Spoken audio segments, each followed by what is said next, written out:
ଆଜ୍ଞା ମୁଇଁ ମଞ୍ଜି ଏଠୁ ସେଠୁ ମଗେଇକି ଚାଷ କରୁଥିଲି। ମୁଁ ଭାବିଲି ଗ୍ରାହକ ବହୁତ ବଢ଼ିଗଲେ, ସେଥିପାଇଁ ମୁଁ ନିଜେ ମଞ୍ଜି ୟୁନିଟ୍ କରିବି, ଚାଷ କରିବି। ତାପରେ ଇ ଚାଷୀ ଭାଇମାନଙ୍କୁ ସମସ୍ତଙ୍କୁ ଯୋଗାଇବି ବୋଲି ମୋର ଆଶା ବିଶ୍ୱାସ ଅଛି ଆଜ୍ଞା। ଏଇଟା ଖାଇକି କ'ଣ ଲାଭ ଅଛି ଛତୁ ଆଜ୍ଞା ଖାଇକି? ଯେକୌଣସି ଜିନିଷରେ ଖତ ସାର ନଦେଲେ ସେ ଜିନିଷ ବଢ଼ିବ ନାହିଁ। ଏ ଛତୁ ହେଉଛି ଇଏ ଗୋଟେ ବିନା ଖତ ସାରରେ ଛତୁ ଚାଷ ହେଉଛି। ଇଏ କିଛି ଔଷଧ ମେଡ଼ିସିନ କିଛି ଦରକାର ନାହିଁ, ଖାଲି ପିରିରେ ଚାଷ ହେଉଛି। ଆପଣ ବିଶ୍ୱାସ କରିବେ ନାହିଁ, ଆସନ୍ତୁ ମୋ ଘରେ ଦେଖନ୍ତୁ ମୁଁ କେମିତି ଚାଷ କରୁଛି ଆଉ କେମିତି ପ୍ରୋସେସିଂରେ ତିଆରି ହେଉଛି, ଆପଣ ନିଜେ ଜାଣିପାରିବେ। କେତେ ବର୍ଷ ହେଲା ଛତୁ ଚାଷ କରୁଛ? 4 ବର୍ଷ ହେଲା ଆଜ୍ଞା। ଏଇଟା କୋଉ ଗାଁଟା? এটা কসম ডঙ্গরিগুড়া কষাগুমডা ব্লক বেমশেমলা পঞ্চায়েত কসম ডঙ্গরিগুড়া মোর গাঁ।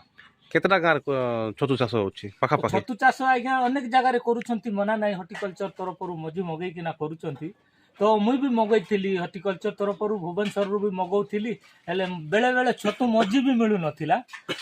ସେଥିପାଇଁ ମୁଇଁ ଭାବିଲି ମଞ୍ଜିର ହଇରାଣ ହେଉଥିଲି।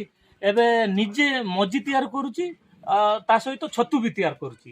କେମିତି ଲାଭ ହେଉଛି ନା ନାଇଁ ତମକୁ? ଆଜ୍ଞା ଛତୁରେ ଯିଏ ଚାଷ କରିଛି ସିଏ ହିଁ ଲାଭ ଜାଣିଛ, ଅନ୍ୟ ଲୋକ ଜାଣିପାରିବେ ନାହିଁ। କାହିଁକି ବୋଲେ ମୁଁ ଚାଷ କରିଛି, ଚାଷ ଗୋଟିଏ ବେଡ୍ ପିଛା 1.5 କିଲୋରୁ 2 କିଲୋ ଛତୁ ବାହାରୁଛି। ଛତୁର ରେଟ୍ ହେଉଛି 200 ଟଙ୍କା। ଆଚ୍ଛା, ହେଲେ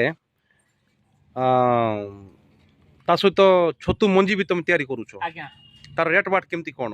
ଛତୁ ମଞ୍ଜିର ରେଟ୍ ଆଜ୍ଞା 200 ଗ୍ରାମକୁ 30 ଟଙ୍କା। 400 ଗ୍ରାମ ବିୟର ବୋଟଲରେ, ବଡ଼ ବୋଟଲରେ 400 ଗ୍ରାମ ଥାଉଛି, ସିଏ 60 ଟଙ୍କା। ଆଉ ସେ ମଞ୍ଜି ପାଇଁ କ'ଣ କ'ଣ ସବୁ ବ୍ୟବସ୍ଥା ହେଇଛି ଛତୁ ମଞ୍ଜି ପାଇଁ? ଛତୁ ମଞ୍ଜି କିଛି ନୁହେଁ ଆଜ୍ଞା, ଖାଲି ଗହମରେ ଗୋଟେ ଫିମ୍ପି ଫିମ୍ପି ତା ଦେହରେ ମାଡ଼େ, ଆଉ ଗୋଟେ ଫିମ୍ପିରୁ ଛତୁ ତିଆରି ହୁଏ। ଆଚ୍ଛା, ସେ ମେସିନ୍ଟା କୋଉଠୁ ମଗାଇଥିଲ? ଆଜ୍ଞା ମୁଁ ୟୁଟ୍ୟୁବ ଦେଖିକିନା ଭୁବନେଶ୍ୱରରୁ ମଗାଇଛି ଆଜ୍ଞା। ଭୁବନେଶ୍ୱର ସିଏ କହିଲେ ଆସନ୍ତୁ ମେସିନ୍ ଦେଖନ୍ତୁ, ଦେଖିଲା ପରେ ଆପଣ ଟ୍ରେନିଂ ନେଲା ପରେ ହିଁ ମେସିନ୍ ନେବେ କହିଲାରୁ ମୁଁ ନିଜେ ଗଲି, ଟ୍ରେନିଂ ନେଲି, ତାପରେ ମେସିନ୍ଟି ଆଣିଲି। ଓକେ, ଆଉ ଥରେ ତମର ପରିଚୟ କୁହ, ତମର ନାଁ ଟିକେ କୁହ।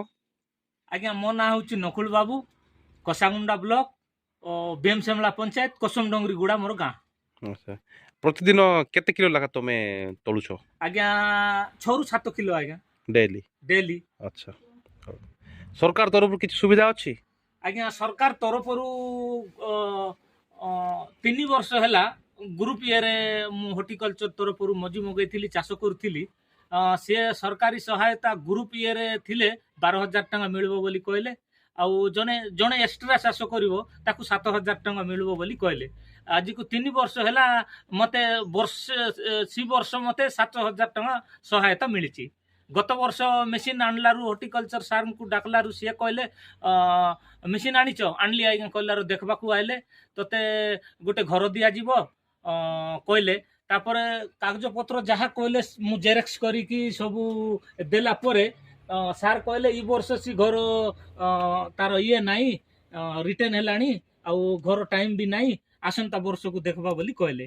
এই ବର୍ଷ ମୁଇଁ ହର୍ଟିକଲଚର ସାର୍କୁ ନିଜେ ଡାକିଛି। ଡାକଲା ପରେ ସେ ଆସିଲେ, ଦେଖିଲେ, ଫାର୍ମ ବୁଲିଲେ, ଛତୁ ଇଏ ସବୁ ମଞ୍ଜି କେମିତି କ'ଣ ହେଉଛି ସବୁ ଦେଖିଲେ। ତାପରେ ହଉ ତୋତେ କିଛି ଗୋଟେ ଦିଆଯିବ ସରକାର ତରଫରୁ, ମୋର ମନେ ଅଛି, ମୁଁ ଚେଷ୍ଟା କରିକି ତୋତେ ଘର ଗୋଟେ ଦିଏବି ବୋଲିକିନା ସିଏ କହିକିନା ଯାଇଛନ୍ତି। ଆଚ୍ଛା, ଥ୍ୟାଙ୍କ ୟୁ।